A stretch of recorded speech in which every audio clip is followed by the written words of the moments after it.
वारकरी संप्रदायातील थोर महात्मे व महाराष्ट्रातील विचारवंतांची दुर्मिळ कीर्तने, प्रवचने, व्याख्याने ऐकण्यासाठी सुरेश महाराज सूळ या यूट्यूब चॅनलला अवश्य सबस्क्राईब करून बेल आयकॉन दाबा. समाधीशी करील नमस्कार. समाधीशी, आतल्या समाधीशी फक्त नाथानी करावं, तेवढं आपल्याला पुरेस आहे.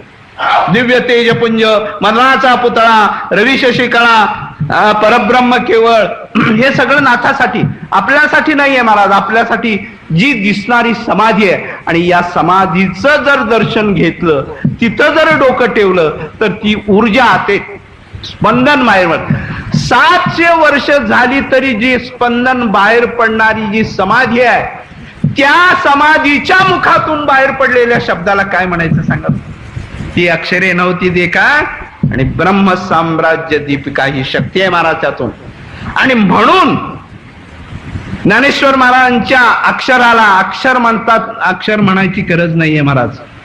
ज्ञानेश्वर महाराज हे प्रत्यक्ष त्या रूपाने तुमच्या समोर उभा आहे. आजही ज्ञानेश्वरीचं पारायण तुम्ही महाराष्ट्रात येऊन करताय.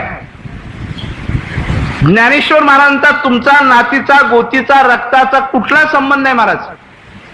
750 वर्ष होऊन गेले आहेत, समाधीस्थ आहेत, पण तरी देखील ज्ञानेश्वर तुकाराम महाराजांच्या गाथ्याचंच पारायण होतं. कुठल्याही पुढाऱ्याच्या चरित्राचं पारायण होत नाही, इतिहासाचं पारायण होत नाही. का? त्याला एक आहे, ही अक्षरे नव्हती देखा आणि ब्रह्म साम्राज्य दीपिका. या अक्षराच्या पाठीमाग काय आहे हे फार महत्वाचं आहे, कारण ही कुणाच्याही मुखातून बाहेर पडलेली अक्षरं नाही आहेत महाराज. माझ्या सत्यवादाचे तप वाचा केले बहुत कल्प, तपातून बाहेर पडलेला आहे, तेजातून बाहेर पडलेला आहे. ज्ञानेश्वर महाराज मराठीच बोलत असेल ना, का नाही? तेव्हा ज्ञानेश्वरांचा अवतार असेल त्यावेळेला कसं बोलत असेल? मराठीत का इंग्लिशमध्ये, कन्नडीमध्ये? मराठी बोलत. माझा मराठाची बोलू खूप अभिमानाने मराठी बोलत होते महाराज, है ना. आणि जेव्हा पैठणवरून यायला लागले त्यावेळेला एक प्रेत दिसलं त्यांना. तुम्हाला माहित आहे सच्चिदानंद बाबाचं, मला विशेष सांगायची गरज नाही आहे.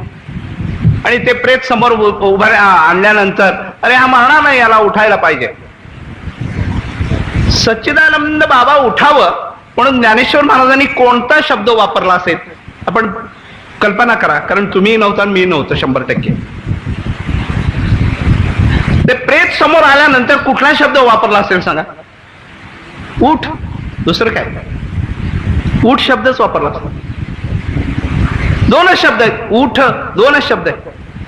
ज्ञानेश्वर महाराजांच्या मुखातून उठ म्हटल्यानंतर मेले माणूस जिद्द उठविली, है ना. आणि आपण उठ म्हटल्यानंतर बायको चहा प्यायला उठत नाही, करायला उठत नाही. आपण काय असतं म्हणजे वारकऱ्याकडे जेव्हा महाराज लोक येतात ना, त्या वारकऱ्याला वाटत असतं की महाराजाला काही खाऊ घालावं, पिऊ घालावं आणि महाराजांची सगळी पूजा करावी. ते थांबलेलं असतं आणि त्या बायकोला सारखं म्हणायचं, उठ चहा कर, उठ दूध कर. पण तिच्या कपाळावरच्या आट्या बघितल्यानंतर चहा गोड लागत नाही महाराज. जाऊ द्या, विषय निराळा. पण उठ म्हणल्यानंतर महाराज बायको उठत नाही. उठ शब्द वापरलाय, आपलाही उठ आहे, त्यांचाही उठ आहे. पण उठ कुणाच्या मुखातून बाहेर पडले महाराज? लक्षात ठेवा, मुख कुणाचं आहे? तर ज्ञानेश्वर महाराजांचं मुख आहे महाराज. साधन नाही आहे. अक्षरसिंधूच्या परिसरी ही सगळी परंपरा आहे, ते तत्वज्ञान आहे, नवनाथाची सगळी शक्ती आहे, निवृत्तीनाथाची शक्ती आहे. तो हा घेऊन आघवा, काही गिळती आई जीवा, सर्व प्रकारे धावा. ही ताकद मिळाली आहे. आणि स्वतःची ताकद, बाळ छंद 22 जन्मे, 22 जन्म हा छंद घेतला होता मला जगाचा उद्धार करण्यासाठी. 22 जन्म, 14 वर्षाचं पूर्ण होतंय, 9 होतंय. अशी ज्ञानेश्वरी लिहिली की एक एक ओवी देखील PhD का नाही होत महाराज. म्हणून माझे नीच नव्हे, श्वासोच्छ्वासही प्रबंध व्हावे, माझे श्वासोच्छ्वास प्रबंध व्हावे. आणि अशा महात्म्यांची ज्ञानेश्वरी आपण मुखातून पारायण करतोय. भाग्याचं लक्षण आहे, लक्षात ठेवा. साधन नाही आहे, ते तत्वज्ञान दिव्यातून बाहेर पडलेलं आहे सगळंच. तुकाराम महाराजांच्या अभंग, नाथाचं भागवत दिव्यातून आहे महाराज. उदकी न लागता कोरडे कागद, उदकी न लागता इंद्रायणीची ताकद नव्हती महाराज त्याला स्पर्श करायची, गंगेची ताकद नव्हती भागवताला स्पर्श करण्याची. तिनं तर आज सुद्धा येऊ दिलं नाही, दोन्ही हात वर केले. हे दिव्यातून बाहेर पडलेलं आहे. कारण काय आहे, जगाचं दिव्य उद्धार करण्यासाठी यांनी अवतार घेतलाय, जगदोद्धारा लागी. आणि मग हे तत्वज्ञान बाहेर पडलं. तुमच्या मनात असलं नसलं तरी, या वास्तूत जरी आला तरी तुमचा उद्धार आहे. लक्षात ठेव, ही अक्षर एवढी महत्वाची आहेत. या अक्षराचं सामर्थ्य एवढं आहे. तुम्ही म्हणाल आमचं जर लक्ष नसेल, आमचं जर चित्त नसेल तर हे सगळं व्यर्थ आहे असं म्हणतात. नाही महाराज, जाणीव नेणीव भगवंती नाही, उच्चारणी पाही मोक्ष सदा. नुसता उच्चार मुखानी, हरिमुखे, चित्तातून म्हणा असं म्हणत नाहीत, मनातून म्हणा. अरे कुणी चित्त एकत्र करायचं सांगा बरं. शम आहे का, दम आहे का, समाधी षटक संपत्ती आहे का, काय आहे आपल्याजवळ सांगा बरं. विवेक आहे का, वैराग्य आहे का. एकादशी दिवशी 12 वाजता सोडणारी अवलाद आहेत महाराज. कशाला? हे वैराग्य आपलं बरं का. हा, कुठलं वैराग्य आहे महाराज सांगा बरं. जयाचे वैराग्य ज्ञानात लिहितात, कोमळ आणि कंटक, नेट न धरीच निष्टंक. असलं वैराग्य आपल्याजवळ. पण सगळ्यांचा खट नट यावे, शुद्ध होऊन जाय. हे सामर्थ्याने शब्दात दिले महाराज. या शब्दाचा उच्चार नाही महाराज करू शकत नाही, श्रवण करू शकत नाही, निदान स्पर्श तर करू शकतोय का नाही. डोकं ठेवा मला, येथून या नुठू माता या निर्धाराने. ज्ञानेश्वरी वाचू नका, आईची शपथ आहे तुम्हाला. पण एक गोष्ट करा, ज्ञानेश्वरी तुमच्या घरात ठेवा. आणि जेव्हा बाहेर निघताय ना, एक फुल ज्ञानेश्वरी ठेवा, डोकं ठेवा. सगळं काम तुमचं झाल्याशिवाय राहणार नाही. नुसतं ऐहिक नाही, या पारात्रिक देखील. नुसतं जो याची करील यात्रा, तो तारील सकळही गोत्रा, सकळही कुळे पवित्रा. काय लिहिलंय पुढं? याचे निदर्शने होईल. म्हणजे जो यात्रा करतोय त्याला एवढं सामर्थ्य, मग त्याचं किती. आज आपल्या लौकिक दृष्टीनं जी समाधी दिसतीये, संजीवन समाधी बघण्याचं भाग्य ज्याला लाभले ते भाग्यवान आहे. पण ज्यांना संजीवन समाधी दिसत नाही त्यांनी या दिसणाऱ्या समाधीवर जर डोकं ठेवलं तरी देखील त्याचा उद्धार आहे. मी विज्ञान सांगतो तुम्हाला, काढू का तुमच्या परवानगीने. गुलाबराव महाराज 60 वर्षापूर्वी होऊन गेले. त्यांना समाधीचं दर्शन झालंय. हायबत बाबा भजन करायला लागले की ही समाधी अशी डोलत होती महाराज. लोक म्हणायची काहीतरी खोट आहे, समाधीवर लिंबू ठेवलं. भजन सुरू झालं बाबाचं की ते लिंबू डोलत होत. पण हे सगळं पुराणातलं कशावर अंधश्रद्धा आहे. कसं माणूस रेड्यामुखी, रेड्याला कुठं बोलवतात, रेडे नावाच्या माणसाला बोलवलं. ठीक, तुम्ही म्हणाल तसं. पण मी जे सांगणार आहे ते जर तुम्ही ऐकलं तर तुम्ही काय करणार आहे सांगा. मी सांगणार बाप दाखव, नाही तर श्राद्ध कर. भरत महाराज हे तुम्हालाही उपयोग पडेल. अर्थात मी मोठा आहे प्रवचनकार कीर्तनकार म्हणून तुम्हाला बोलतोय असं नाहीये. पण तुम्ही देखील हे जे आहे ना, समाजामधल्या आजच्या टाळक्याला म्हणजे MA PhD वाल्याला हे तुम्ही सांगा. पुना युनिव्हर्सिटी आणि जर्मन युनिव्हर्सिटी, या 2 युनिव्हर्सिटी, जर्मन म्हणजे जर्मन देश, या 2 युनिव्हर्सिटीमध्ये एका गोष्टीचा अभ्यास सुरू झाला की माणसाच्या शरीरामध्ये जसं ठोके पडतात हृदयाचे, नाडीचे, तसं माणसाच्या शरीरातून एक ऊर्जा बाहेर पडते. याला स्पंदन म्हणतात. स्पंदन इंग्लिशमध्ये त्याला एकोज म्हणतात. ही स्पंदनं प्रत्येकाच्या शरीरातून बाहेर पडत असतात. तुम्ही माझा जो शब्द ऐकतोय तो माझ्या मुखातून एक प्रकारचं स्पंदन बाहेर पडतं, ऊर्जा बाहेर पडती, शक्ती बाहेर पडते. त्याला शास्त्रीय भाषेमध्ये स्पंदन म्हणतात. म्हणजे थोडक्यात हे स्पंदन तुमच्या सगळ्यांच्या तोंडातून किंवा तुमच्या शरीरातून बाहेर पडतं आणि हे स्पंदन मोजायचं असं त्यांनी ठरवलं आणि त्यांनी एक स्पंदन यंत्र निर्माण केलं. जसं तुम्ही थर्मामीटर काखेत घावला की तुम्हाला ताप आहे का नाही कळतं, कानाला स्टेथोस्कोप लावलं आणि तुमच्या हृदयावर ठेवलं की त्यातले ठोके बाहेर पडतात, ते तुम्हाला कळतात. त्याप्रमाणे हे स्पंदन यंत्र निर्माण केलं महाराज. आजही ते यंत्र तुम्हाला दिसतंय. त्याचे काटे आहेत, 360 काटे असतात. जिवंत अशा प्राण्याला म्हणजे मनुष्य प्राण्याला कि ते यंत्र जर लावलं तर त्यातून 58 ठोके बाहेर पडतात, 58 स्पंदन बाहेर पडतात. 58 स्पंदन. जनावराच्या म्हणजे जिवंत जनावरावर ते ठेवलं तर त्याच्यातनं 36 ठोके बाहेर पडतात. सजीव अशा वनस्पतीला ते लावलं तर त्याच्यातून 26 ठोके बाहेर पडतात, स्पंदन बाहेर पडतात, ऊर्जा बाहेर पडते. सजीव अशा प्रत्येक वस्तूमधून, मग आपल्या दृष्टीनं ती निर्जीव असेल म्हणजे वनस्पती, त्याच्यातून स्पंदन बाहेर पडतात. ते सुद्धा आपल्याला बघायला मिळते. तुमच्या शरीरावर सुद्धा ते यंत्र तुम्हाला ठेवता येईल. त्या ग्रहस्थानी त्याचं नाव आहे TN शुक्ल. म्हणजे मी फक्त कोर्टातच खोटं बोलतो, बाकीच्या ठिकाणी देवा शपथ खरं सांगतो, लक्षात ठेवा.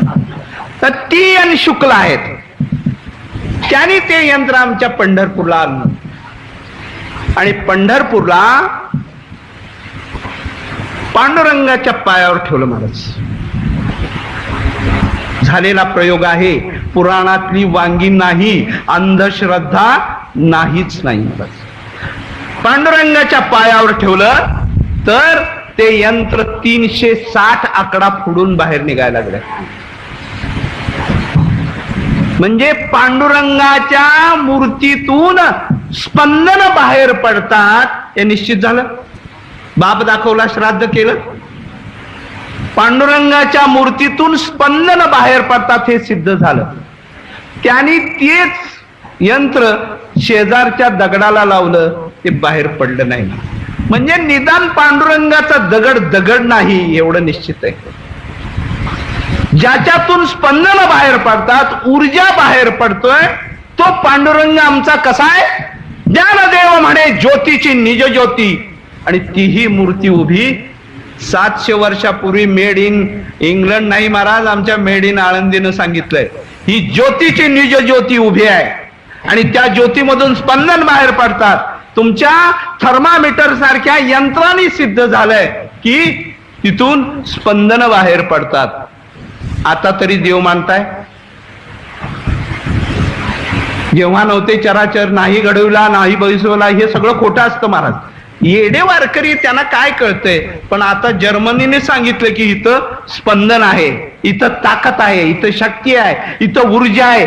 त्याच ऊर्जावर येथोनियान उठवू, त्याच पायावर आमच्या ज्ञानोबांनी डोकं ठेवलं, त्याच पायावर तुम्ही डोकं ठेवताय. ते स्पंदन तुमच्या डोक्याला लागल्याशिवाय राहणार नाही, ती शक्ती तुमच्या. म्हणून ते म्हणतात एकदा या रे बाबा, आल्यानो संसारा, एकदा या, जाणीव नेणीव. मनात नसलं तरी, तुमच्या मनात नसताना देखील तुम्ही पायावर ठेवलं तरी देखील स्पंदन येणारच की हो. पायावर डोकं का ठेवायचं? योगशास्त्र असं सांगतं, ज्याच्या पायावर तुम्ही डोकं ठेवताय त्या पायावर डोकं ठेवले की ह्या ज्या शिरा आहेत ना, त्या शिरा डोळ्यापर्यंत येतात आणि त्या डोळ्यातून अमृतवृष्टी तुमच्याकडे होते महाराज. म्हणून संत, देव, गुरु यांच्या पायावर डोकं ठेवलं, त्यांच्या डोळ्यातून अमृतवृष्टी तुमच्याकडे होते.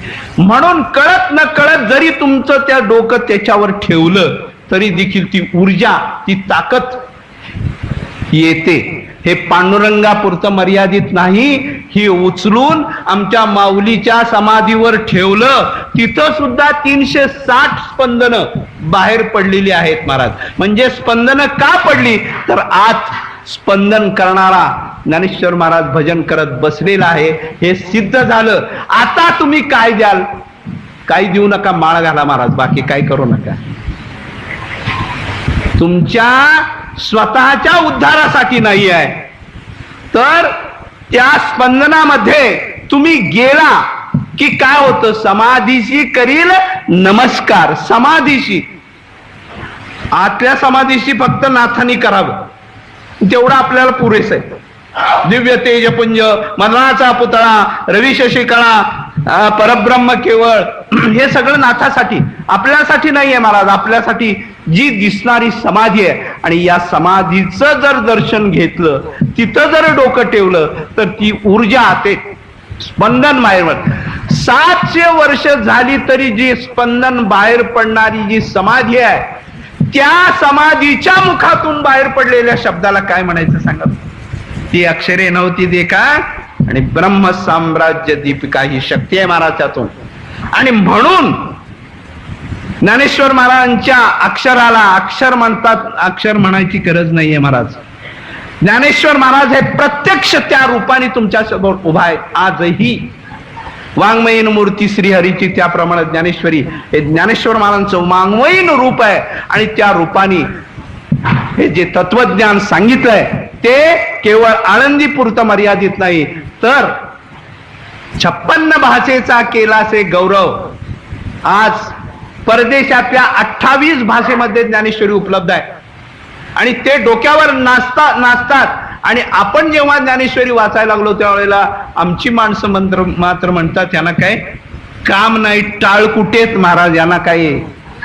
4 लाख माणसं 21 दिवस एकाच परवलीच्या शब्दाने चालतात, असं जगामध्ये कुठलंही उदाहरण नाही महाराज.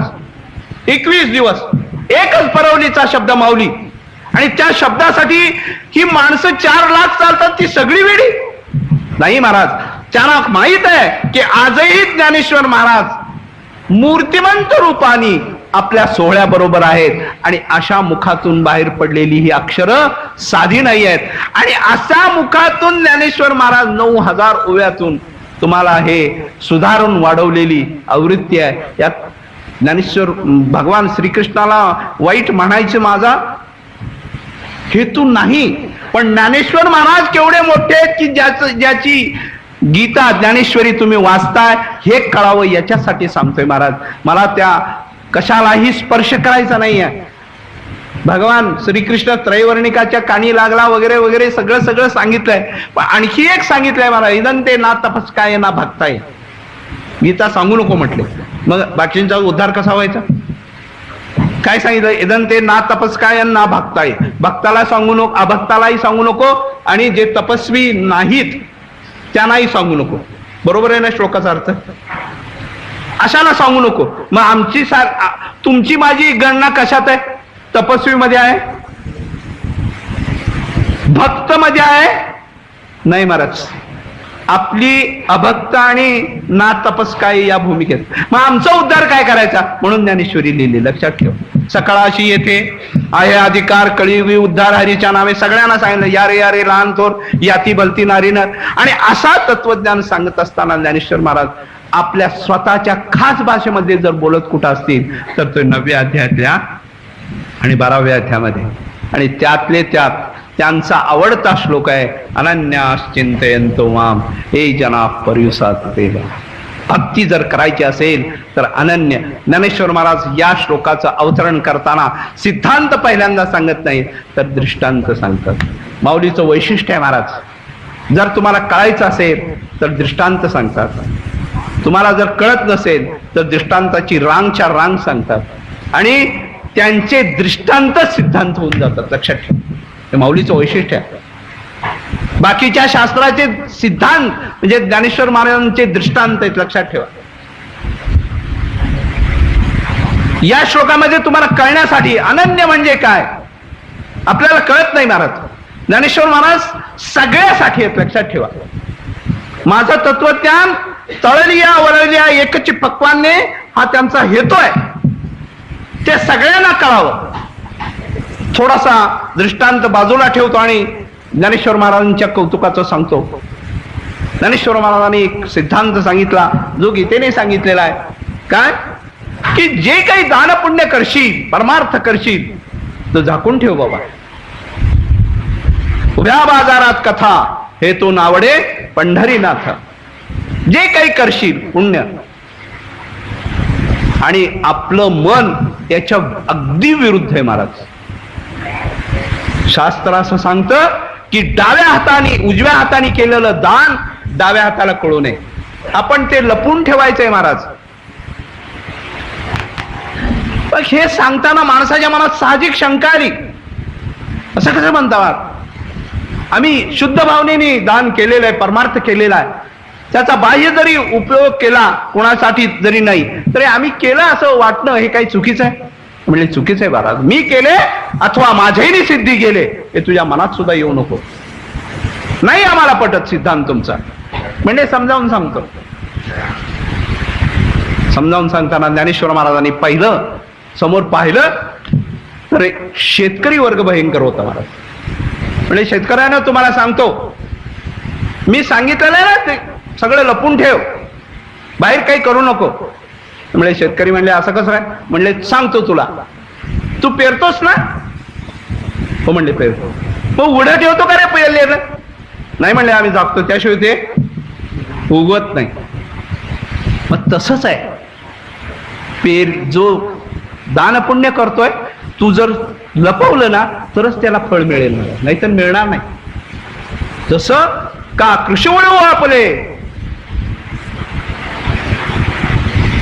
पेरीले झाकून टाकतो, त्याला रासनी म्हणतो, तुमच्यात रासनीच म्हणतात. रासनी करावं लागतं महाराज. शेतकऱ्याला कळलं महाराज की कसं दान पुण्य लपवावं. शेतकरी म्हणले बरं झालं.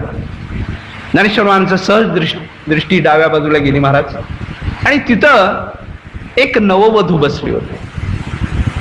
तिला काही शेत माहित नव्हतं, पेरायचं माहित नव्हतं.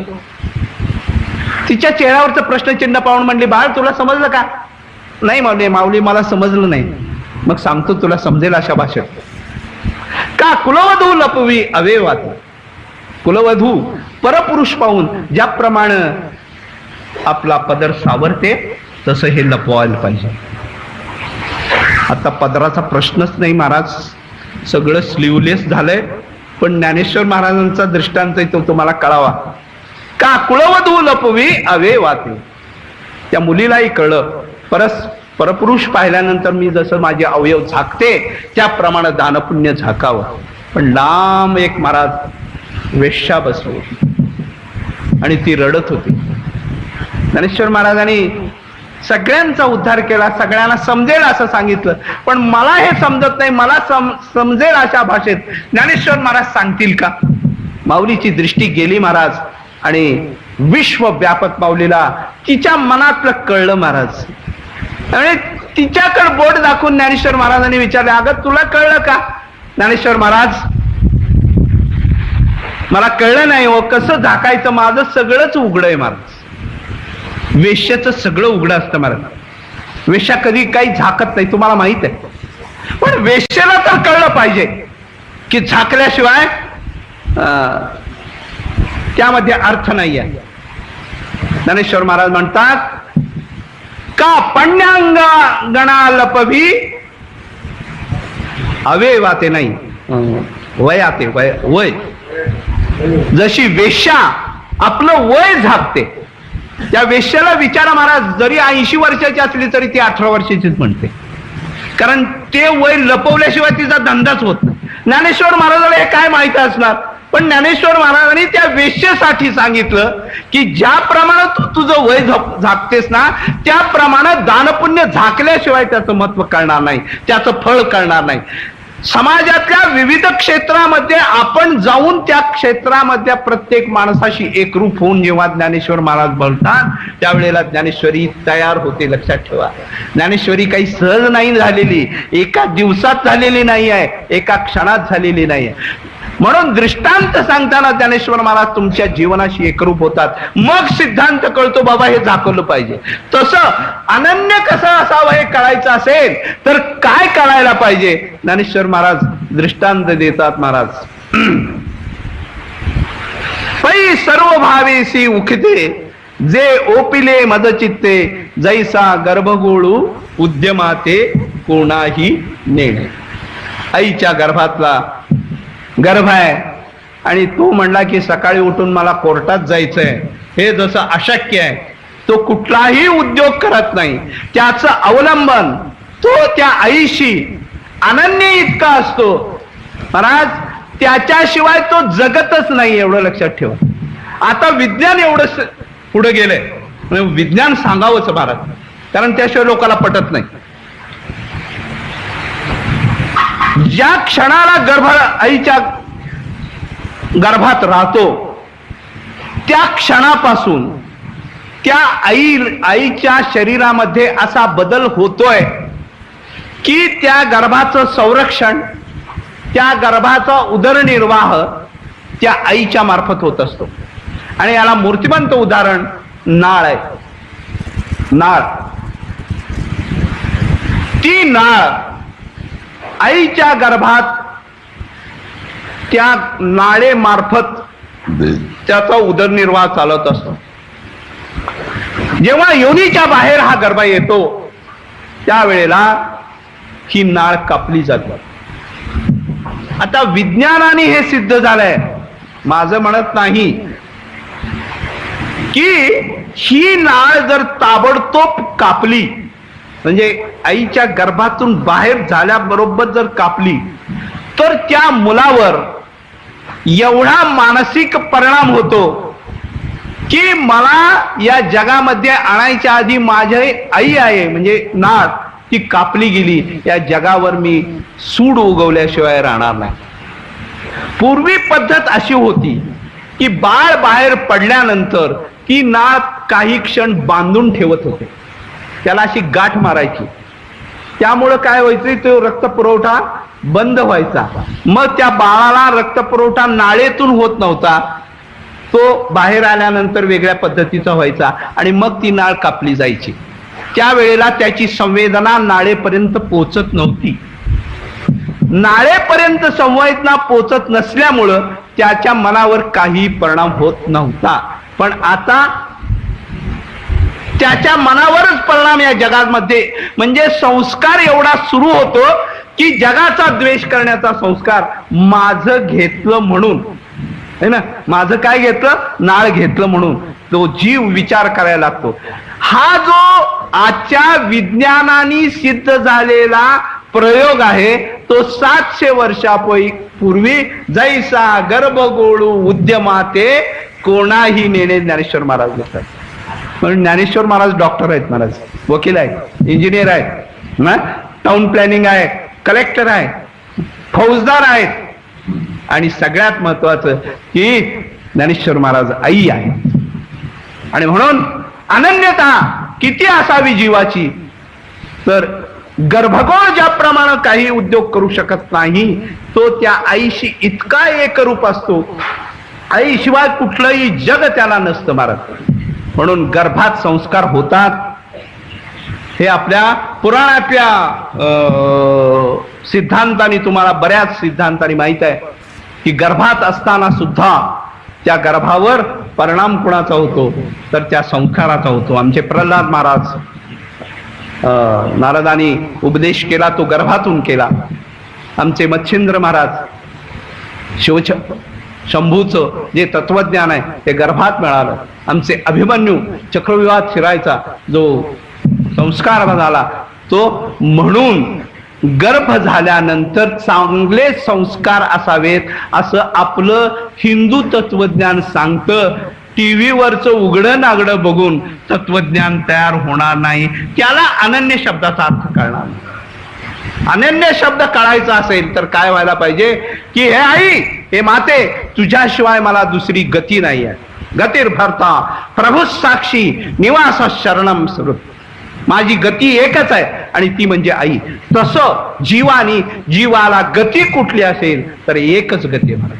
देव न मानणाऱ्या माणसाला सुद्धा शेवटची गती कुठली, दारू पिणाऱ्या माणसाला देखील, दुष्ट माणसाला देखील गती कुठली. माणूस मेल्यानंतर, तुमच्या भागात मधलं विचारतोय कारण मी तुमच्या भागात आढळलं नाहीये, माणूस मेल्यानंतर त्याच्या तोंडात काय घालता हो तुम्ही? तुळशीचं पानच बरोबर आहे, म्हणजे काही फरक नाही. तुळशीचं पान घालण्याच्या पाठीमाग काय आहे की तुळशी पवित्र आहे, त्या देहाला पवित्र करण्याचं. खरं म्हणजे आयुष्यभर जर शेंगाट मोडत असेल तर त्या तोंडात एखादा हाडूक घालायला पाहिजे किंवा ब्रँडीची बाटलीचं बुच घालायला पाहिजे. पण आपण कृपाळू आहोत, दयाळू आहेत बाबा, त्याच्या तोंडात तुळशीचं पान घालावं आणि त्याला पवित्र करा. मला सांगा, मेलेल्या माणसाला जर तुळशी पवित्र करत असेल तर जिवंत माणसाने माळ घातल्यानंतर ती पवित्र करेल का नाही सांगा बरं. मग पवित्र व्हा ना, पवित्र सोवळी तीच एक भूमंडळी ज्यांचा आवडता देव. पण नाही महाराज, हा संस्कारच गेलेला आहे. हा संस्कार आपल्याकडे पूर्वीपासून जो होता तो हाच होता महाराज. मातृ देवो भव, पितृदेवो भव, अतिथी गुरु देवो भव, ही सगळी संस्काराची प्रिया. आणि त्यामुळे अनन्यता त्याला म्हणायची महाराज. येथोनिया नुठवू माथा मरणा वाचुनी तमेव शरणम गच्छ, किंवा सर्व धर्मान परित्यज्य मामेकम. अर्जुना लक्षात ठेव, माझ्याशिवाय गतीच नाही रे. प्राणी जरी नाही म्हटला तरी देखील माझ्याकडेच यायला पाहिजे. हा, जसं हिमालयातून निघाले ना गंगा, फेडीत पाप ताप पोखीत तिरीचे पाप समुद्रा जाय आप, दुसरीकडे कुठं जाईल का.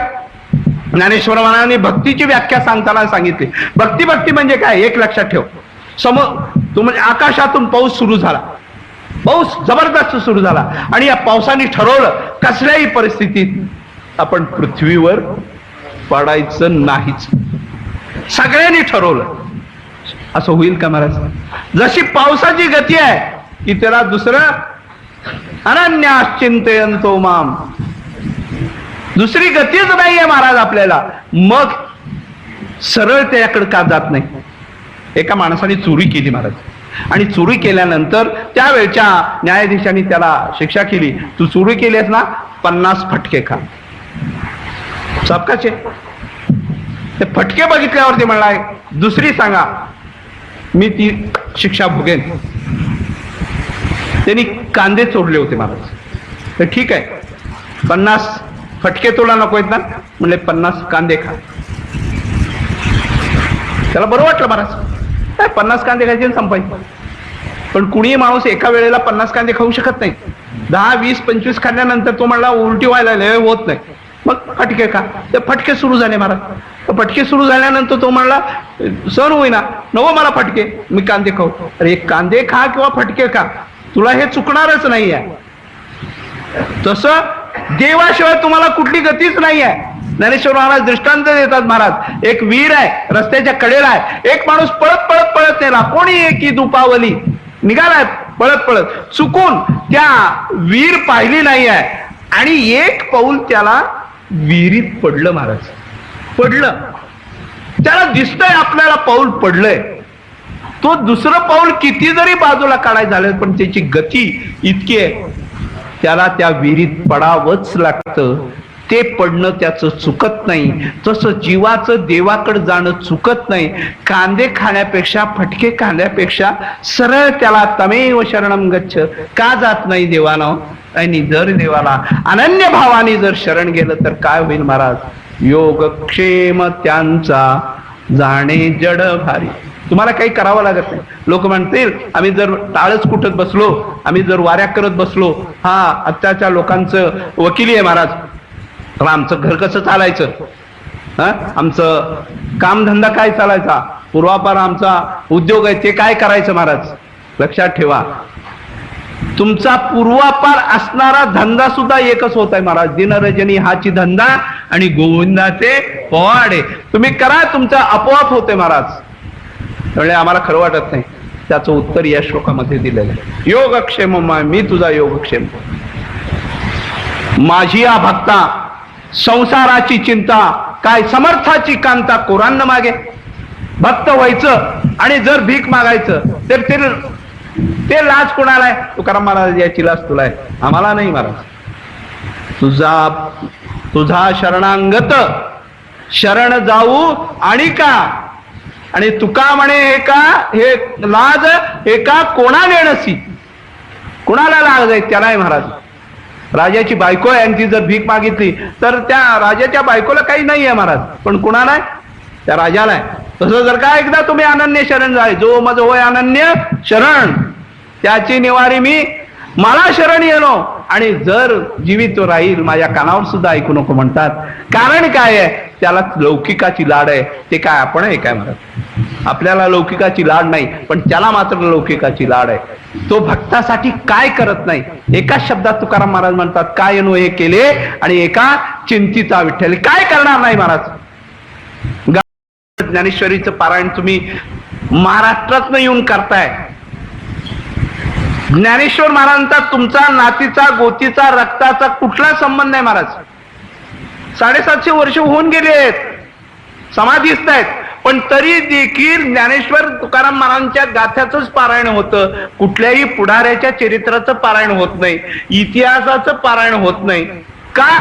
त्याला एक आहे, ही अक्षरे नव्हती देखा आणि ब्रह्मसाम्राज्य दीपिका. या अक्षराच्या पाठीमाग काय आहे हे फार महत्वाचं आहे. कारण ही कुणाच्याही मुखातून बाहेर पडलेली अक्षरं नाही आहेत महाराज.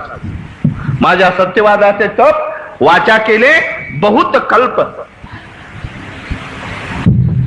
तपातून बाहेर पडलेला आहे, तेजातून बाहेर पडलेला आहे. ज्ञानेश्वर महाराज मराठीच बोलत असेल ना, का नाही? तेव्हा ज्ञानेश्वरांचा अवतार असेल त्यावेळेला कसं बोलत असेल? मराठीत का इंग्लिशमध्ये, कन्नडीमध्ये? मराठी बोलत. माझा मराठाची बोलू खूप अभिमानाने मराठी बोलत होते महाराज, है ना. आणि जेव्हा पैठणवरून यायला लागले त्यावेळेला एक प्रेत दिसलं त्यांना. तुम्हाला माहित आहे सच्चिदानंद बाबाचं, मला विशेष सांगायची गरज नाही आहे. आणि ते प्रेत समोर उभा आणल्यानंतर, अरे हा मरणार नाही, याला उठायला पाहिजे. सच्चिदानंद बाबा उठावं म्हणून ज्ञानेश्वर महाराजांनी कोणता शब्द वापरला असेल आपण कल्पना करा. कारण तुम्ही नव्हता मी नव्हतं 100%. ते प्रेत समोर आल्यानंतर कुठला शब्द वापरला असेल सांगा? उठ. दुसरं काय? उठ शब्दच वापरला असतो. दोनच शब्द आहेत, उठ, दोनच शब्द आहेत. ज्ञानेश्वर महाराजांच्या मुखातून उठ म्हटल्यानंतर मेले माणूस जिथं उठविली, है ना. आणि आपण उठ म्हटल्यानंतर बायको चहा प्यायला उठत नाही, करायला उठत नाही. आपण काय असतं म्हणजे वारकऱ्याकडे जेव्हा महाराज लोक येतात ना, त्या वारकऱ्याला वाटत असते की महाराजाला काही खाऊ घालावं, पिऊ घालावं आणि महाराजांची सगळी पूजा करावी. ते थांबलेलं असतं आणि त्या बायकोला सारखं म्हणत, उठ चहा कर, उठ दूध कर. पण तिच्या कपाळावरच्या आट्या बघितल्यानंतर चहा गोड लागत नाही महाराज. जाऊ द्या, विषय निराळा. पण उठ म्हणल्यानंतर महाराज बायको उठत नाही. उठ शब्द वापरलाय, आपलाही उठ आहे, त्यांचाही उठ आहे. पण उठ कुणाच्या मुखातून बाहेर पडले महाराज? लक्षात ठेवा, मुख कुणाचं आहे? तर ज्ञानेश्वर महाराजांचं मुख आहे महाराज. साधन नाही आहे. अक्षरसिंधूच्या परिसरी ही सगळी परंपरा आहे, ते तत्वज्ञान आहे, नवनाथाची सगळी शक्ती आहे, निवृत्तीनाथाची शक्ती आहे. तो हा घेऊन आघवा, काही गिळती आई जीवा, सर्व प्रकारे धावा. ही ताकद मिळाली आहे. आणि स्वतःची ताकद. बाळ छंद 22 जन्मे, 22 जन्म हा छंद घेतला होता मला जगाचा उद्धार करण्यासाठी. 22 जन्म, 14 वर्षाचं पूर्ण होतंय, 9 होतंय. अशी ज्ञानेश्वरी लिहिली की एक एक ओवी देखील PhD का नाही होत महाराज. म्हणून माझे नीच नव्हे, श्वासोच्छ्वासही प्रबंध व्हावे, माझे श्वासोच्छ्वास प्रबंध व्हावे. आणि अशा महात्म्यांची ज्ञानेश्वरी आपण मुखातून पारायण करतोय. भाग्याचं लक्षण आहे, लक्षात ठेवा. साधन नाही आहे, ते तत्वज्ञान दिव्यातून बाहेर पडलेलं आहे सगळंच. तुकाराम महाराजांच्या अभंग, नाथाचं भागवत दिव्यातून आहे महाराज. उदकी न लागता कोरडे कागद, उदकी न लागता. इंद्रायणीची ताकद नव्हती महाराज त्याला स्पर्श करायची, गंगेची ताकद नव्हती भागवताला स्पर्श करण्याची. तिनं तर आज सुद्धा येऊ दिलं नाही, दोन्ही हात वर केले. हे दिव्यातून बाहेर पडलेलं आहे. कारण काय आहे? जगाचं दिव्य उद्धार करण्यासाठी यांनी अवतार घेतलाय, जगदोद्धारा लागी. आणि मग हे तत्वज्ञान बाहेर पडलं. तुमच्या मनात असलं नसलं तरी, या वास्तूत जरी आला तरी तुमचा उद्धार आहे महाराज. लक्षात ठेव, ही अक्षर एवढी महत्वाची आहेत. या अक्षराचं सामर्थ्य एवढं आहे. तुम्ही म्हणाल आमचं जर लक्ष नसेल, आमचं जर चित्त नसेल तर हे सगळं व्यर्थ आहे असं म्हणतात. नाही महाराज, जाणीव नेणीव भगवंती नाही, उच्चारणी पाही मोक्ष सदा. नुसता उच्चार मुखानी, हरिमुखे, चित्तातून म्हणा असं म्हणत नाहीत, मनातून म्हणा. अरे कुणी चित्त एकत्र करायचं सांगा बरं. शम आहे का, दम आहे का, समाधी षटक संपत्ती आहे का, काय आहे आपल्या जवळ सांगा बरं. विवेक आहे का, वैराग्य आहे का. एकादशी दिवशी 12 वाजता सोडणारी अवलाद आहेत महाराज कशाला. हे वैराग्य आपलं बरं का. हा कुठलं वैराग्य आहे महाराज सांगा बरं. जयाचे वैराग्य ज्ञानात लिहितात, कोमळ आणि कंटक नेट न धरीच निष्टंक, असलं वैराग्य आपल्याजवळ. पण सगळ्यांचा खट नट यावे शुद्ध होऊन जाय, हे सामर्थ्य आणि शब्दात दिले महाराज. या शब्दाचा उच्चार नाही महाराज करू शकत नाही, श्रवण करू शकत नाही, निदान स्पर्श तर करू शकतोय का नाही. डोकं ठेवा मला, येथून या उठू माता या निर्धाराने. ज्ञानेश्वरी वाचू नका, आईची शपथ आहे तुम्हाला. पण एक गोष्ट करा, ज्ञानेश्वरी तुमच्या घरात ठेवा आणि जेव्हा बाहेर निघताय ना, एक फुल ज्ञानेश्वरी ठेवा, डोकं ठेवा. सगळं काम तुमचं झाल्याशिवाय राहणार नाही. नुसतं ऐहिक नाही या, पारात्रिक देखील. नुसतं जो याची करील यात्रा, तो तारील सकळ ही गोत्रा, सकळ ही कुळे पवित्रा. काय लिहिलंय पुढं, याचे निदर्शने होईल. म्हणजे जो यात्रा करतोय त्याला एवढं सामर्थ्य, मग त्याचं किती. आज आपल्या लौकिक दृष्टीनं जी समाधी दिसतीये, संजीवन समाधी बघण्याचं भाग्य ज्याला लाभले ते भाग्यवान आहे. पण ज्यांना संजीवन समाधी दिसत नाही त्यांनी या दिसणाऱ्या समाधीवर जर डोकं ठेवलं तरी देखील त्याचा उद्धार आहे. मी विज्ञान सांगतो तुम्हाला, काढू का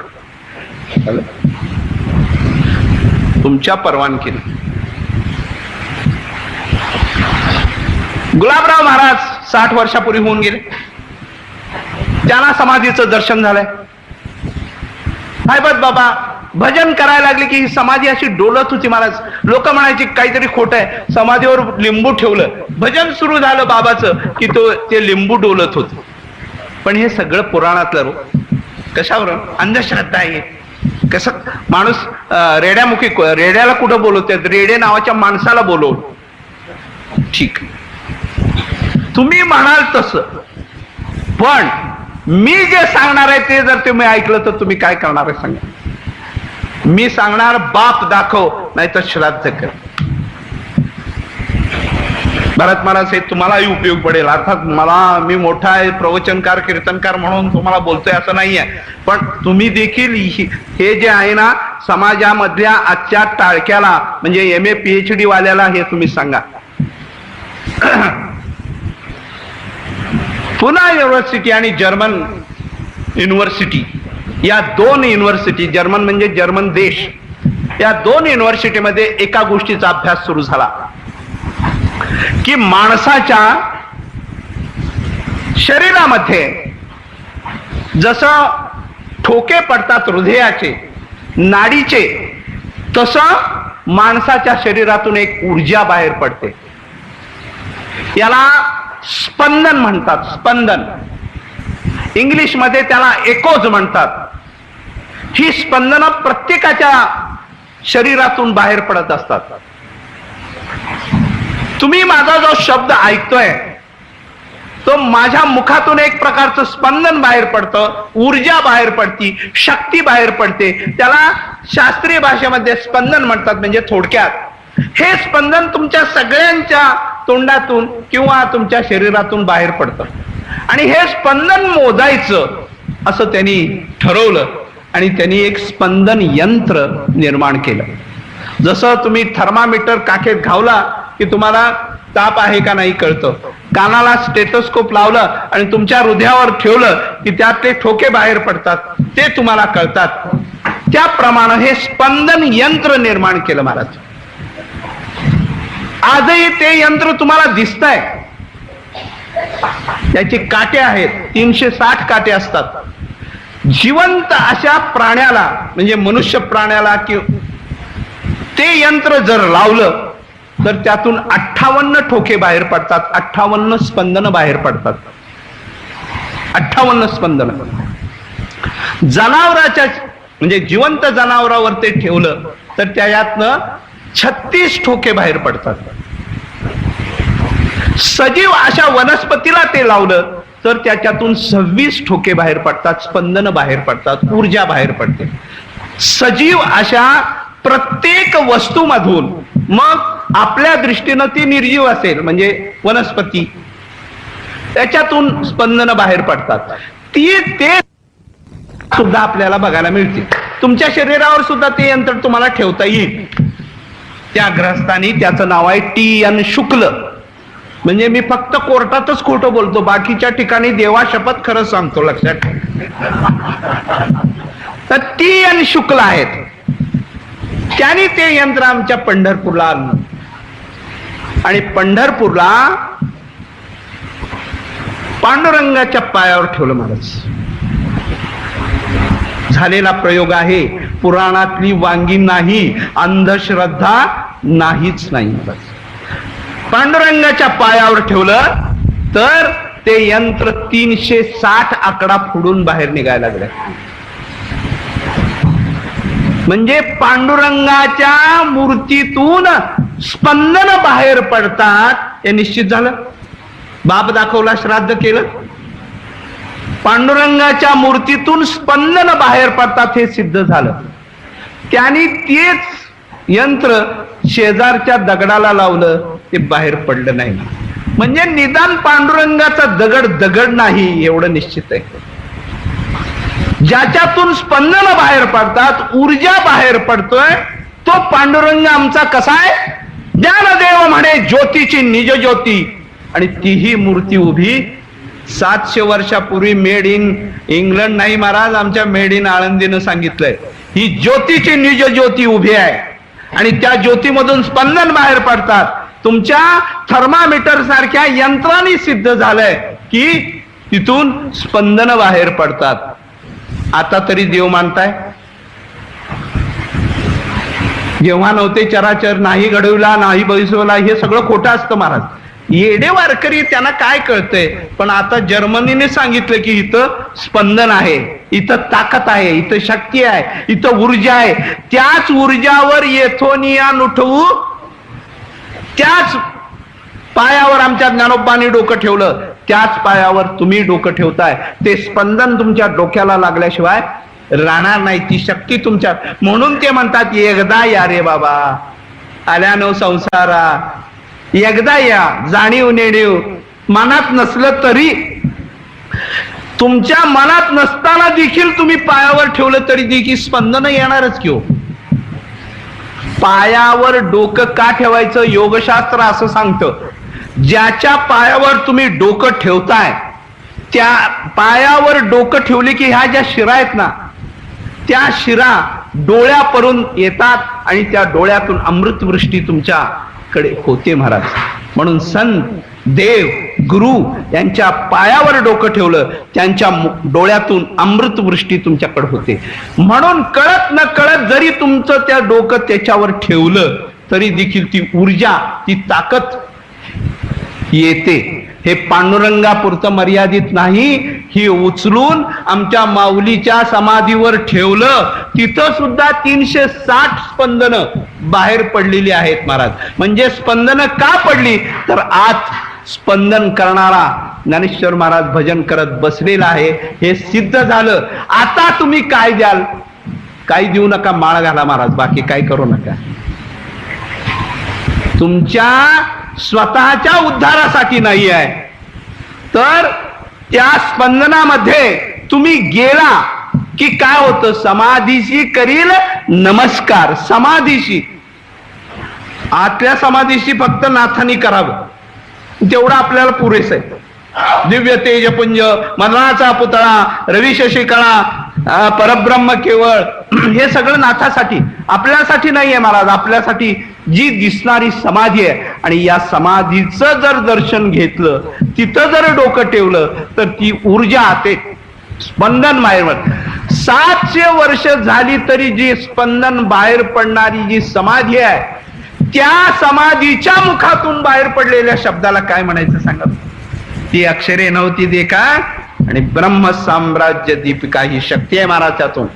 आणि म्हणून ज्ञानेश्वर महाराजांच्या अक्षराला अक्षर म्हणतात, अक्षर म्हणायची गरज नाहीये महाराज. ज्ञानेश्वर महाराज हे प्रत्यक्ष त्या रूपाने तुमच्या समोर उभा आहे. आजही वाङ्मयीन मूर्ती श्रीहरीची त्याप्रमाणे ज्ञानेश्वरी हे ज्ञानेश्वर महाराजांचं वाङ्मयीन रूप आहे. आणि त्या रूपाने हे जे तत्वज्ञान सांगितलंय ते केवळ आळंदी पुरतं मर्यादित नाही, तर 56 भाषेचा केलासे गौरव. आज परदेशातल्या 28 भाषेमध्ये ज्ञानेश्वरी उपलब्ध आहे. आणि ते डोक्यावर नाचतात. आणि आपण जेव्हा ज्ञानेश्वरी वाचायला लागलो त्यावेळेला आमची माणसं मात्र म्हणतात यांना काय काम नाही, टाळकुटेत महाराज, यांना काय 4 लाख माणसं 21 दिवस एकाच परवलीच्या शब्दाने चालतात असं जगामध्ये कुठलंही उदाहरण नाही महाराज. 21 दिवस एकच परवलीचा शब्द माऊली, आणि त्या शब्दासाठी ही माणसं 4 लाख चालतात. ती सगळी वेळी नाही महाराज.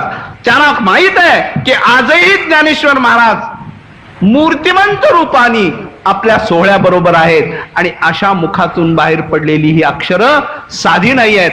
आणि अशा मुखातून ज्ञानेश्वर महाराज 9000 ओव्यातून तुम्हाला हे सुधारून वाढवलेली आवृत्ती आहे. यात ज्ञानेश्वर भगवान श्रीकृष्णाला वाईट म्हणायचे माझा हेतू नाही, पण ज्ञानेश्वर महाराज केवढे मोठे आहेत की ज्याची गीता ज्ञानेश्वरी तुम्ही वाचताय हे कळावं याच्यासाठी सांगतोय महाराज.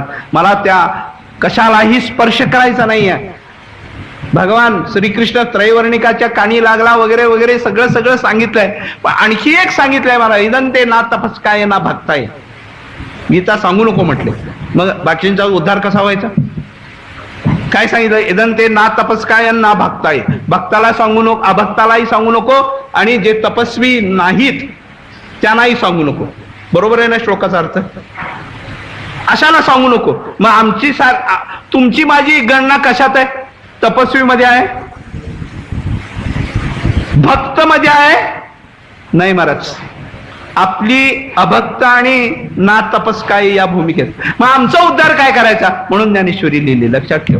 सकाळाशी येथे आहे अधिकार कळीवी उद्धार हरीच्या नावे. सगळ्यांना सांगितलं यारे यारे लहान थोर याती भलती नारीनं. आणि असा तत्वज्ञान सांगत असताना ज्ञानेश्वर महाराज आपल्या स्वतःच्या खास भाषेमध्ये जर बोलत कुठं असतील तर तो 9व्या अध्यायातल्या आणि 12व्या अध्यायामध्ये.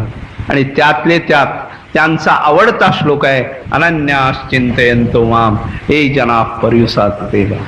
भक्ती जर करायची असेल तर अनन्य. ज्ञानेश्वर महाराज या श्लोकाचं अवतरण करताना सिद्धांत पहिल्यांदा सांगत नाही तर दृष्टांत सांगतात.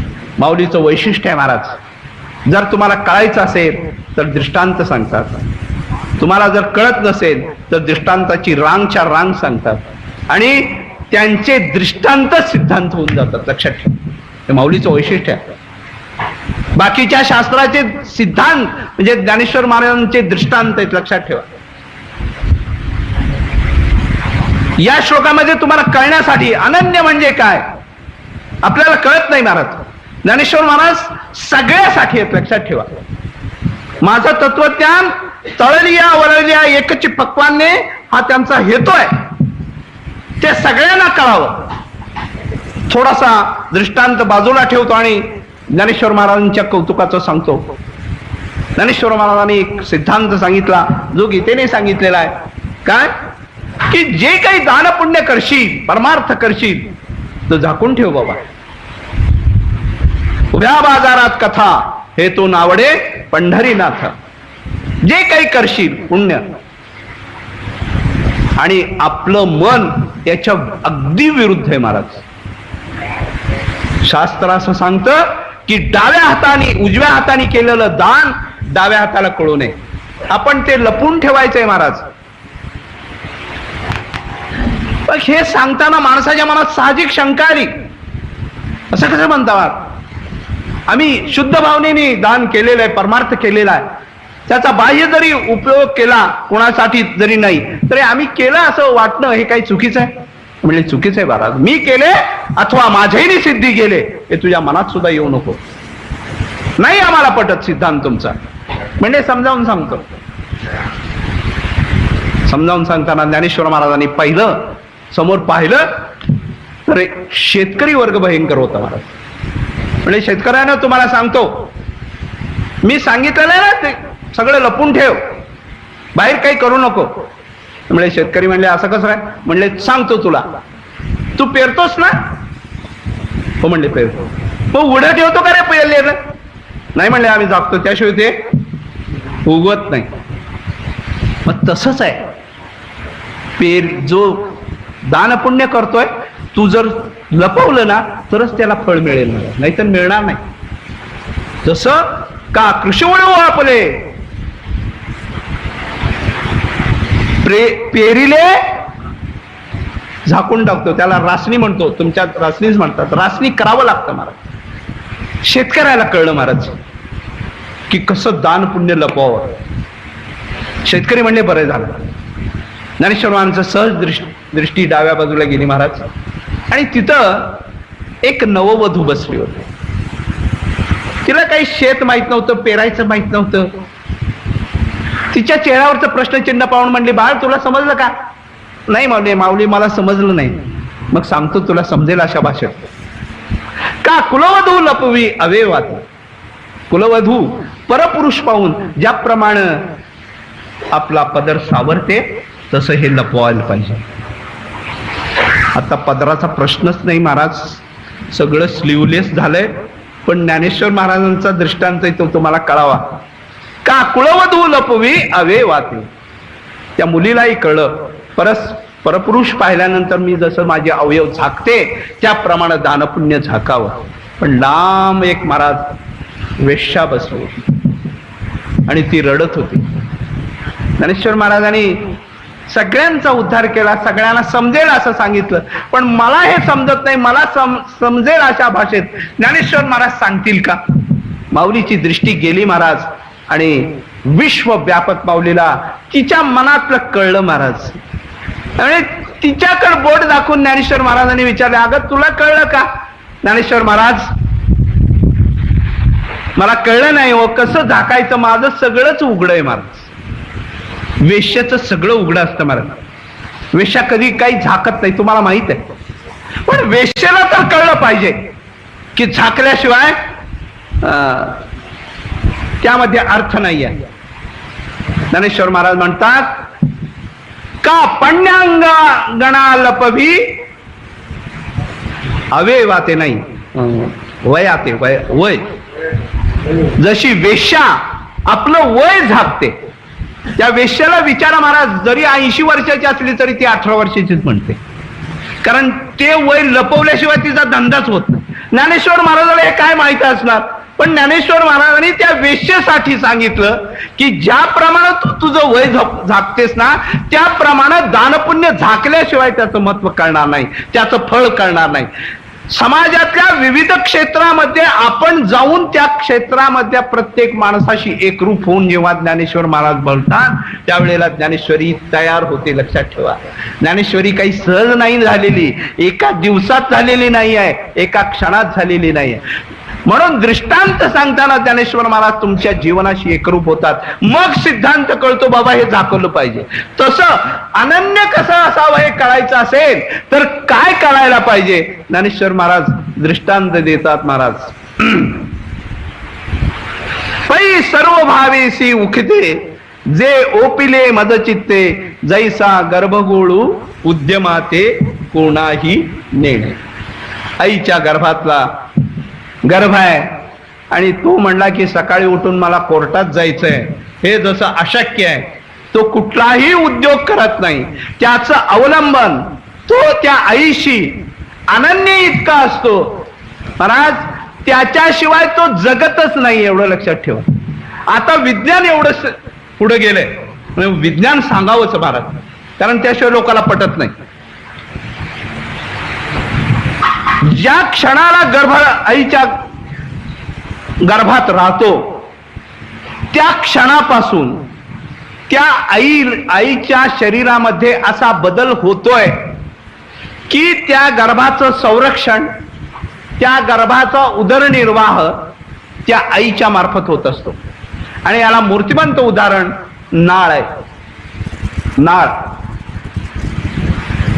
ती नाळ आईच्या गर्भात त्या नाळेमार्फत त्याचा उदरनिर्वाह चालत असतो. जेव्हा योनीच्या बाहेर हा गर्भ येतो त्यावेळेला ही नाळ कापली जाते. आता विज्ञानाने हे सिद्ध झालंय, माझं म्हणत नाही की ही नाळ जर ताबडतोब कापली, म्हणजे आईच्या गर्भातून बाहेर झाल्याबरोबर जर कापली, तर त्या मुलावर एवढा मानसिक परिणाम होतो की मला या जगामध्ये आणायच्या आधी माझी आई आहे म्हणजे नाळ ती कापली गेली, या जगावर मी सूड उगवल्याशिवाय राहणार नाही. पूर्वी पद्धत अशी होती की बाळ बाहेर पडल्यानंतर ती नाळ काही क्षण बांधून ठेवत होते, त्याला अशी गाठ मारायची. त्यामुळं काय व्हायचं, तो रक्तपुरवठा बंद व्हायचा. मग त्या बाळाला रक्तपुरवठा नाळेतून होत नव्हता, तो बाहेर आल्यानंतर वेगळ्या पद्धतीचा व्हायचा आणि मग ती नाळ कापली जायची. त्यावेळेला त्याची संवेदना नाळेपर्यंत पोचत नव्हती. नाळेपर्यंत संवेदना पोचत नसल्यामुळं त्याच्या मनावर काही परिणाम होत नव्हता. पण आता त्याच्या मनावरच परिणाम या जगामध्ये, म्हणजे संस्कार एवढा सुरू होतो की जगाचा द्वेष करण्याचा संस्कार माझं घेतलं म्हणून, है ना, माझं काय घेतलं, नाळ घेतलं म्हणून तो जीव विचार करायला लागतो. हा जो आजच्या विज्ञानाने सिद्ध झालेला प्रयोग आहे तो 700 वर्षापूर्वी जैसा गर्भगोळू उद्यमाते कोणाही नेणे ज्ञानेश्वर महाराज घेतात. म्हणून ज्ञानेश्वर महाराज डॉक्टर आहेत, महाराज वकील आहेत, इंजिनियर आहेत, टाउन प्लॅनिंग आहे, कलेक्टर आहे, फौजदार आहेत, आणि सगळ्यात महत्वाचं की ज्ञानेश्वर महाराज आई आहे. आणि म्हणून अनन्यता किती असावी जीवाची, तर गर्भगोळ ज्याप्रमाणे काही उद्योग करू शकत नाही, तो त्या आईशी इतका एकरूप असतो. आईशिवाय कुठलंही जग त्याला नसतं महाराज. म्हणून गर्भात संस्कार होतात.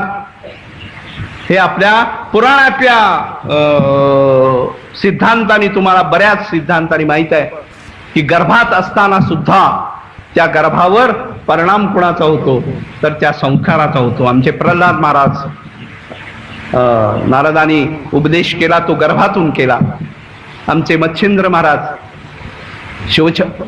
शंभूचं जे तत्वज्ञान आहे ते गर्भात मिळालं.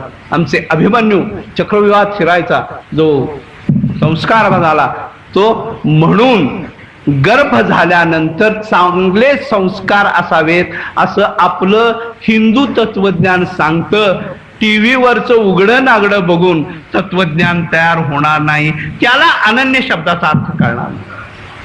अनन्य शब्द कळायचा असेल तर काय व्हायला पाहिजे की हे आई, हे माते, तुझ्याशिवाय मला दुसरी गती नाही आहे. गतीर भरता प्रभू साक्षी निवास शरणम स्वरूप, माझी गती एकच आहे आणि ती म्हणजे आई. तसं जीवाला गती कुठली असेल तर एकच गती आहे. देव न मानणाऱ्या माणसाला सुद्धा शेवटची गती कुठली? दारू पिणाऱ्या माणसाला देखील, दुष्ट माणसाला देखील गती कुठली? माणूस मेल्यानंतर, तुमच्या भागात मधलं विचारतोय कारण मी तुमच्या भागात आढळलं नाहीये, माणूस मेल्यानंतर त्याच्या तोंडात काय घालता हो तुम्ही? तुळशीचं पानच, बरोबर आहे, म्हणजे काही फरक नाही. तुळशीचं पान घालण्याच्या पाठीमाग काय आहे की तुळशी पवित्र आहे, त्या देहाला पवित्र करण्याचं. खरं म्हणजे आयुष्यभर जर शेंगाट मोडत असेल तर त्या तोंडात एखादा हाडूक घालायला पाहिजे किंवा ब्रँडीची बाटलीचं बुच घालायला पाहिजे. पण आपण कृपाळू आहोत, दयाळू आहेत बाबा, त्याच्या तोंडात तुळशीचं पान घालावं आणि त्याला पवित्र करा. मला सांगा, मेलेल्या माणसाला जर तुळशी पवित्र करत असेल तर जिवंत माणसाने माळ घातल्यानंतर ती पवित्र करेल का नाही सांगा बरं? मग पवित्र व्हा ना, पवित्र सोवळी तीच एक भूमंडळी ज्यांचा आवडता देव. पण नाही महाराज, हा संस्कारच गेलेला आहे. हा संस्कार आपल्याकडे पूर्वीपासून जो होता तो हाच होता महाराज. मातृ देवो भव, पितृदेवो भव, अतिथी गुरु देवो भव, ही सगळी संस्काराची प्रिया. आणि त्यामुळे अनन्यता त्याला म्हणायची महाराज येथोनिया नुठवू माथा मरणा वाचुनी तमेव शरणम गच्छ किंवा सर्व धर्मान परित्यज्य मामेकम. अर्जुना लक्षात ठेव, माझ्याशिवाय गतीच नाही रे. प्राणी जरी नाही म्हटला तरी देखील माझ्याकडेच यायला पाहिजे. जसं हिमालयातून निघाले ना गंगा, फेडीत पाप ताप पोखीत तिरीचे पाप समुद्रा जाय आप. दुसरीकडे कुठं जाईल का? ज्ञानेश्वर महाराजांनी भक्तीची व्याख्या सांगताना सांगितली. भक्ती भक्ती म्हणजे काय एक लक्षात ठेव. म्हणजे आकाशातून पाऊस सुरू झाला, पाऊस जबरदस्त सुरू झाला आणि या पावसाने ठरवलं कसल्याही परिस्थितीत आपण पृथ्वीवर पडायचं नाहीच. सगळ्यांनी ठरवलं. असं होईल का महाराज? जशी पावसाची गती आहे की त्याला दुसरं अनन्याश्चिंतयन्तो माम, दुसरी गतीच नाहीये महाराज आपल्याला. मग सरळ त्याकडे का जात नाही? एका माणसाने चोरी केली महाराज, आणि चोरी केल्यानंतर त्यावेळच्या न्यायाधीशांनी त्याला शिक्षा केली. तू चोरी केलीस ना, 50 फटके खा. सबकाचे ते फटके बघितल्यावरती म्हणलाय दुसरी सांगा मी ती शिक्षा भोगेन. त्यांनी कांदे चोरले होते महाराज. तर ठीक आहे, 50 फटके तुला नको आहेत ना, म्हणले 50 कांदे खा. त्याला बरं वाटलं महाराज, 50 कांदे खायचे संपायचे. पण कुणीही माणूस एका वेळेला 50 कांदे खाऊ शकत नाही. 10, 20, 25 खाल्ल्यानंतर तो म्हणला उलटी व्हायला होत नाही, मग फटके खा. ते फटके सुरू झाले महाराज. फटके सुरू झाल्यानंतर तो म्हणला सण होईना, नको मला फटके, मी कांदे खाऊ. अरे कांदे खा किंवा फटके खा, तुला हे चुकणारच नाही आहे. तसं देवाशिवाय तुम्हाला कुठली गतीच नाही आहे. ज्ञानेश्वर महाराज दृष्टांत देतात महाराज. एक वीर आहे, रस्त्याच्या कडेला आहे. एक माणूस पळत पळत पळत नेला, कोणी एकी दुपावली निघालाय पळत पळत, चुकून त्या वीर पाहिली नाही आहे आणि एक पाऊल त्याला विहिरीत पडलं महाराज. पडलं, त्याला दिसतंय आपल्याला पाऊल पडलंय. तो दुसरं पाऊल किती जरी बाजूला काढायचं झालं पण त्याची गती इतकी आहे, त्याला त्या विहिरीत पडावंच लागतं. ते पडणं त्याचं चुकत नाही. तसं जीवाचं देवाकडे जाणं चुकत नाही. कांदे खाण्यापेक्षा फटके खाण्यापेक्षा सरळ त्याला तमेव शरणम गच्छ का जात नाही देवानं? आणि जर देवाला अनन्य भावाने जर शरण गेलं तर काय होईल महाराज? योगक्षेम त्यांचा जाणे जड भारी. तुम्हाला काही करावं लागत नाही. लोक म्हणतील आम्ही जर टाळच कुटत बसलो, आम्ही जर वाऱ्या करत बसलो, हा आत्ताच्या लोकांचं वकिली आहे महाराज, तर आमचं घर कसं चालायचं? आमचं कामधंदा काय चालायचा?